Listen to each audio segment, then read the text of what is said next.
jiwaku pun tenang. Engkau menerimaku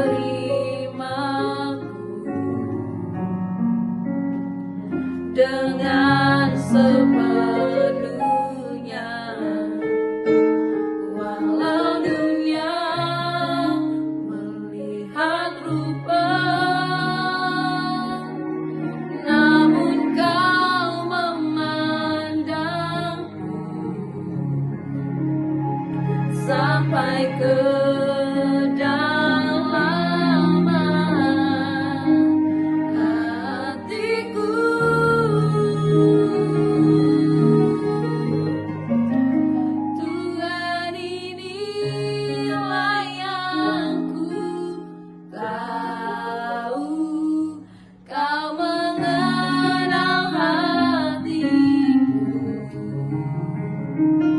jauh melebihi semua yang terdekat sekalipun. Tuhan, inilah yang ku mau, kau menjaga hatiku supaya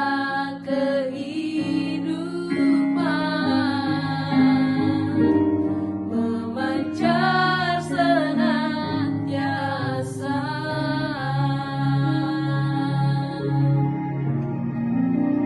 Hanya dekat kasih-Mu Bapa,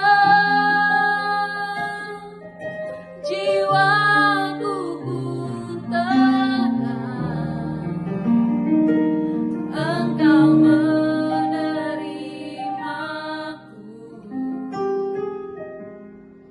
dengan sepenuhnya, walau dunia melihat rupa, namun kau memandangku sampai ke kedalaman hatiku.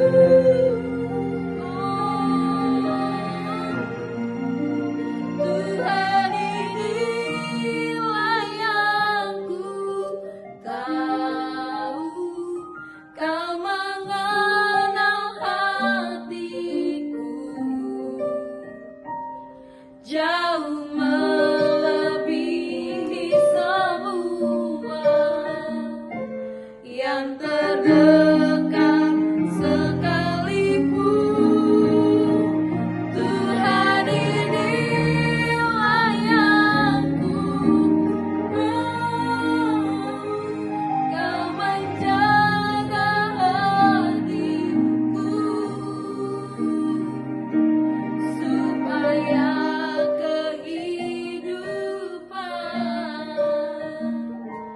memancar senantiasa, supaya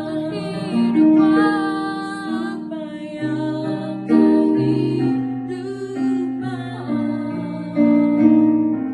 memancar senantiasa.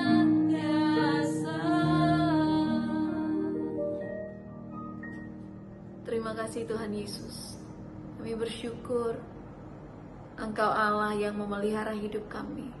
Terima kasih Tuhan, Engkau tahu hidup kami, Engkau yang lebih tahu Tuhan keperluan apapun yang kami butuhkan. Tuhan Yesus, Engkau lebih tahu. Sebab itu kami mau berserah kepada Tuhan. Kami mau mengandalkan Tuhan di dalam hidup kami. Biar hidup kami Tuhan pakai seturut dengan rencana dan kehendak Tuhan. Hidup kami menggenapi rencana-Mu Tuhan. Terima kasih Tuhan Yesus. Saat ini ajar kami, perlengkapi kami lewat firman-Mu hari ini. Di dalam nama Yesus, haleluya. Amin. Shalom Bapak Ibu Saudara yang dikasihi Tuhan. Kembali bersama dengan saya pada hari ini, Selasa tanggal 2 Juli 2024. Saya mau ajak saudara kita akan membaca dan merenungkan firman Tuhan dengan tema iman Timotius adalah iman yang dipertahankan. Saya akan bacakan bagi saudara 2 Timotius 1 ayat 13-14. Demikian firman Tuhan. Peganglah segala sesuatu yang telah engkau dengar daripadaku sebagai contoh ajaran yang sehat, dan lakukanlah itu dalam iman dan kasih dalam Kristus Yesus. Peliharalah harta yang indah yang telah dipercayakannya kepada kita oleh Roh Kudus yang diam di dalam kita. Nah saudara, Rasul Paulus yang adalah bapak rohani dari Timotius mengarahkan Timotius agar tetap berpegang pada ajaran-ajaran yang sehat yang telah dia dapati dari Paulus selama melayani bersama-sama. Pengajaran yang sehat adalah harta yang bukan saja indah, tetapi harta yang berharga yang tidak ada duanya. Paulus dengan tegas menyampaikannya kepada Timotius karena terdapat banyak ajaran-ajaran sesat pada zaman itu yang mempengaruhi iman orang-orang yang sudah percaya Tuhan. Timotius diketahui menjadi murid Rasul Paulus dan memiliki karunia misi penginjilan sama seperti yang dimiliki oleh Paulus. Dia ikut melayani ke berbagai wilayah untuk memberitakan Injil keselamatan dan mendirikan pelayanan di berbagai daerah. Dia juga sering ikut bersama dengan Paulus di saat Paulus mengajar di daerah jemaat yang didirikannya. Pada bacaan ayat ini, ada nasihat dan dorongan dari Paulus kepada Timotius untuk melakukan kewajibannya. Saudara dapat membacanya di dalam ayat yang ke-6. Orang-orang terbaik pun perlu diingatkan dan diperingatkan untuk melakukan yang benar dan tidak melenceng ke arah yang salah.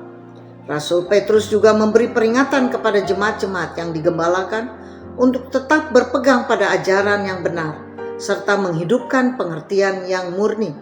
Dapat saudara baca di dalam 2 Petrus 3 ayat yang pertama.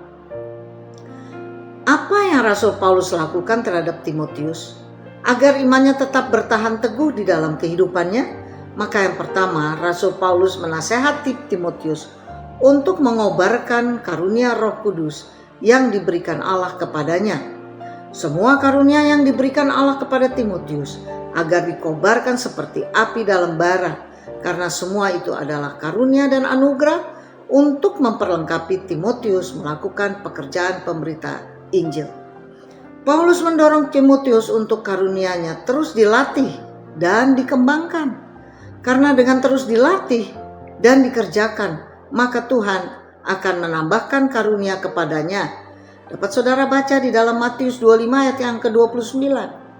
Dalam mengembangkan karunia, tentunya ada rintangan, termasuk yang dijumpai oleh Timotius dalam pelayanannya. Namun Paulus mengingatkan kepada Timotius bahwa Tuhan memberikan kepadanya bukan roh ketakutan, tetapi roh yang kuat dan dahsyat untuk melakukan pekerjaan Tuhan. Dapat saudara baca di dalam ayat yang ke-7. Nah, hal kedua, apa yang menjadi nasihat Paulus kepada Timotius? Rasul Paulus menasihati Timotius untuk menantikan penderitaan serta bersiap-siap menghadapinya. Timotius jangan takut dan jangan malu untuk bersaksi tentang Injil Tuhan Yesus. Di sini Paulus menasihati agar tidak takut dan tidak malu untuk memberitakan Injil yang menyelamatkan serta taat untuk mengikutinya. Paulus memberikan kekuatan kepada Timotius dalam melayani Injil Kristus karena Tuhan akan memberikan kekuatan yang sempurna. Dapat saudara baca juga di dalam 1 Korintus 10 ayat yang ke-13. Nah, saudara, yang ketiga, Rasul Paulus menasihati Timotius untuk tetap teguh memegang ajaran yang sehat. Saudara dapat membacanya di dalam ayat yang ke-13. Ajaran yang diterima Timotius dari Paulus berupa ajaran lisan dan juga contoh di lapangan yang dapat digunakan sebagai buku pedoman dalam menjalankan pemberitaan Injil Kristus. Setelah menerima ajaran-ajaran dari Paulus, maka Timotius didorong untuk pegang ajaran tersebut dengan kuat.